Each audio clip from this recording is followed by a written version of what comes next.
গৌরব পড়াশোনায় বেশ ভালো, কিন্তু তার সমস্যা হলো একটাই, সে একটুতেই রেগে যায়। এই কারণেই বন্ধুদের সাথে তার ঝগড়া বিবাদ মারামারি লেগে যায়। একবার গৌরবের বন্ধু গৌরবকে বলল যে বাংলাদেশ নাকি ভারতের তুলনায় আয়তনে অনেক বড়, কিন্তু গৌরব তো সেটা মানতে নারাজ।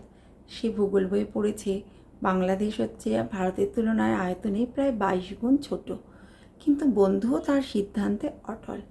এই নিয়ে তাদের মধ্যে মতানৈক্য শুরু হয়ে গেল এবং সেটা হাতাহাতিতে পরিণত হলো। তাদের এই লড়াইয়ের খবরটা খুব শিগগিরই শিক্ষকের কানে পৌঁছে গেল।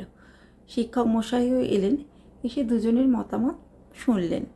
কিন্তু শিক্ষক মশাই তাদের মতামত শোনার পর গৌরবকে বললেন, যাও তুমি ক্লাসের বাইরে 15 মিনিট কান ধরে দাঁড়িয়ে থাকো। গৌরব তো আশ্চর্য হয়ে গেল, বলল, কি ব্যাপার হলো?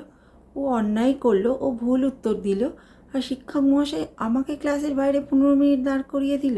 তাহলে কি শিক্ষক মহাশয়েরও এটা জানা নেই যে বাংলাদেশ ভারতের থেকে প্রায় 22 গুণ ছোট? ছুটির পর শিক্ষক মহাশয় গৌরবকে ডেকে বললেন, গৌরব, আমি তোমাকে শাস্তি দিয়েছি এই কারণে নয় যে তুমি লড়াই করেছো।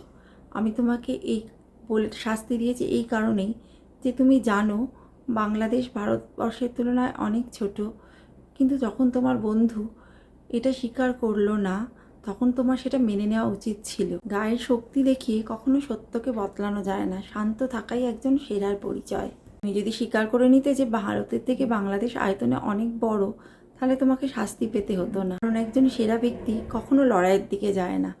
যখন সে দেখে যে অন্য ব্যক্তি সত্য স্বীকার করছে না, তখন সে চুপ হয়ে যায়। কারণ সে জানে তর্ক করা মূর্খের কাজ, আর কোনো মূর্খের সাথে তর্কে জেতা যায় না।